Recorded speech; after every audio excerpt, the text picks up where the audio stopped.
Hey! Okay, so this is so weird because Mark is not actually here, but I thought I would pop on and say hi, share my morning coffee. Actually, I drove Mark to the airport this morning. This is weird. He usually talks when I drink my coffee. So anyway, so I drove him to the airport this morning in Burbank. So I'm sharing a little story with you in case you didn't know. So I drove him to the airport, and I don't know if you guys have this problem with Waze, but sometimes it takes me weird routes. So we were driving through downtown Burbank, I don't know, for probably 10, 15 minutes. And it kind of reminded me of something Mark Aspinwall said yesterday, just that the disciples weren't very comfortable when they went to Samaria, because that's just a place that the Israelites go around. They don't. If you're a Jew, you don't go through Samaria because they didn't like Samaritans. Hi, Rhoda. How you doing? It's weird being here without Mark, huh? Well, he's here, actually. See, Mark, what do you think? Yeah, he doesn't have much to say today. So anyway, back to my story. So the Jews didn't like to go through Samaria. And so when Jesus said, we're going through Samaria, and then that's when he met the woman at the well and shared with her about him being the Messiah, and they believed. Hi, Theresa. How you doing? Anyway, okay, I'm interrupting my story a lot. I don't know if you guys are following, but so as we're driving through Burbank this morning, there were a lot of homeless people. And in Thousand Oaks, I realized you don't see that. You don't see these big encampments. You don't see driving along the street, these people that, they're just using random furniture they found. And it honestly, I was a little uncomfortable. And it just made me realize that God doesn't call us to be comfortable. When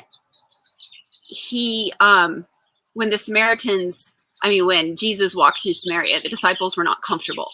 And that's kind of what Jesus calls us to do. He calls us to walk through Samaria. He calls us to, as his disciples, get out of our little comfort zone. I like drinking my little coffee, but there's a lot of people this morning that don't have coffee, and that's okay, because if I didn't have coffee, actually I'm drinking tea this morning. See, I don't know if this is making any sense to any of you, but anyway, my point is, God calls us to get out of our comfort zone and follow him and serve him and do the things he's called us to do.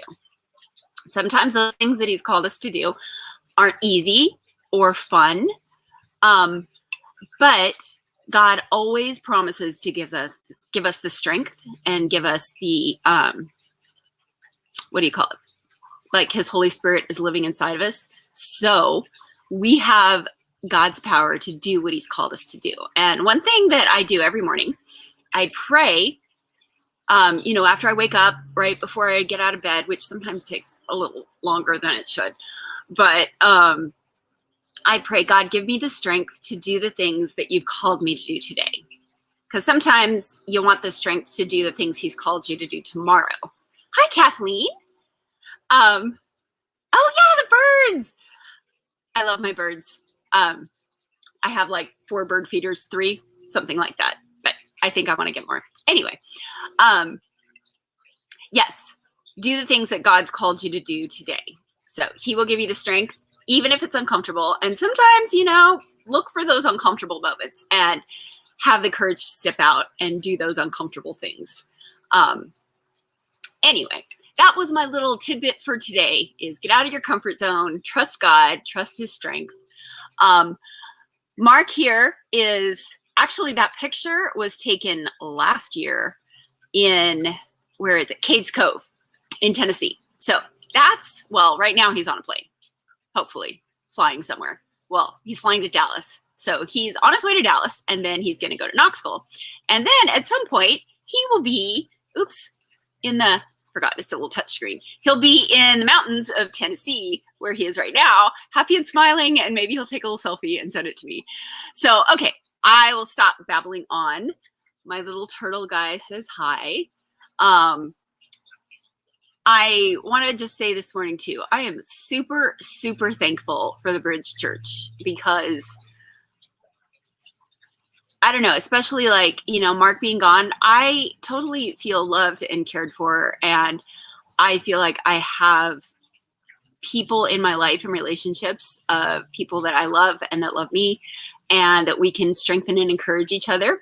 So I just wanted to acknowledge that the Bridge Church is amazing, and I'm so thankful that God's called us there because we love you guys, Bridge Church.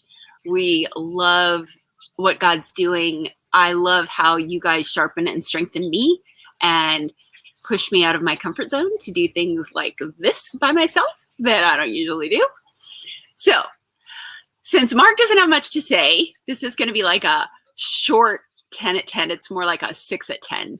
So I'm going to sign off now and have an amazing day. And we will see you on Wednesday with 10 at 10 with Dee and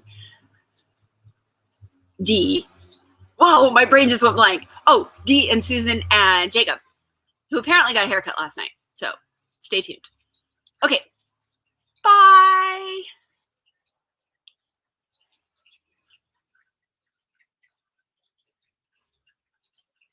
Oops, I'm still on. Okay, Mark usually does the ending thing, so this is weird. All right, now I'm leaving.